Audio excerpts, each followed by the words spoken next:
వచ్చినాయి వారి కూడా సవాలు తీస్తే వీరాములు తెలుపున్నాడు భామ ఎందుకలా పిలిచిందే 5వ కోట మైలాపురం అన్నాము 4 రాజ్యముల ఒక రాజ్యమన్నాము వారికి గురువు పట్టే బడమగతి కూడా వినాము వారి కూతురు బడమతో వీరాముతో పెళ్లి చేసి ఉంటాడు లేదులే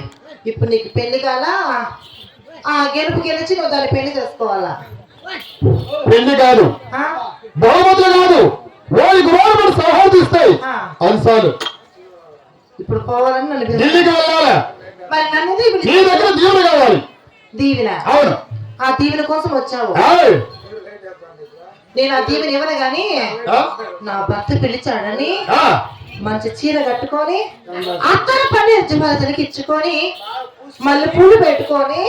పరిగెత్త నీ చెత్తకు వస్తే ఎందుకేనా నాకు తెలుసు ఇంత దూరం పిలుస్తున్నావంటే ఎవరో వచ్చినారంటాను నాకు అర్థమైంది నేను దీవెన ఇవ్వను ఎక్కడ లేదు ఎంత మాత్రం నా మనసులో కోరిక కలిగింది నీకు కోరుకున్నది కదా అంతేగాని దాన్ని పెళ్లి చేసుకొని దాని దగ్గర దీవెన తీసుకుంటా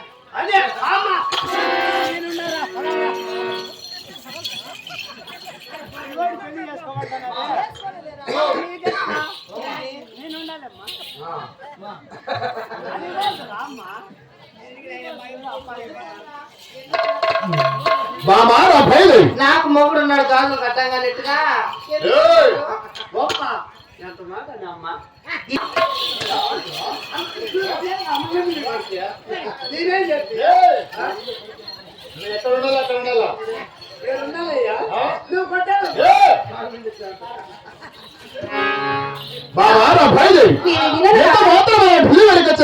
ఎంత మాత్రమైనా నేను పంపినంటే పంపిను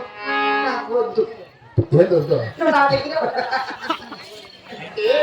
దీన్ని విడిచి నేను ఒక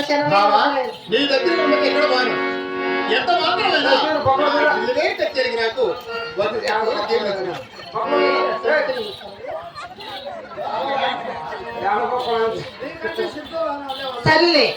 నువ్వు ఢిల్లీ వెళ్ళిపోతున్నట్టున్నది నాకైతే ఇష్టంలే నీకెవరికైనా ఇష్టమేనమ్మా చూడు నీకు ఇష్టమా లైట్ పడే అబ్బాయి లైట్ వేస్తే అబ్బాయి నా భర్త అక్కడ కూడా నీకు ఇష్టమేనా ఏమో వాడికి ఇష్టమేనంట అంటే వేదవా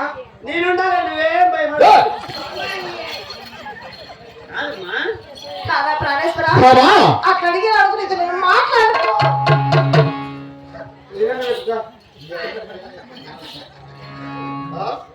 ఎట్లా ఏముతారు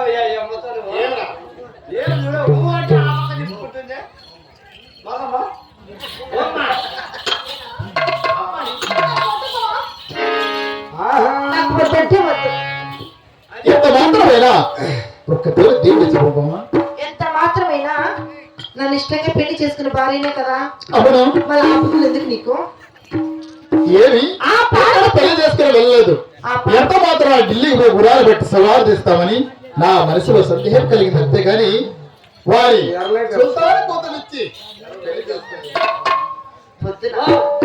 నా మాట వినరాదా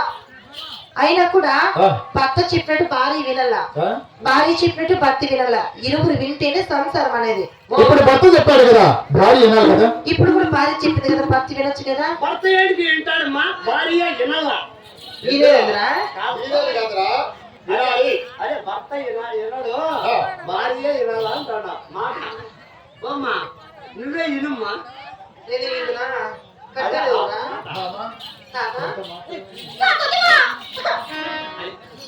చెప్పండి పాప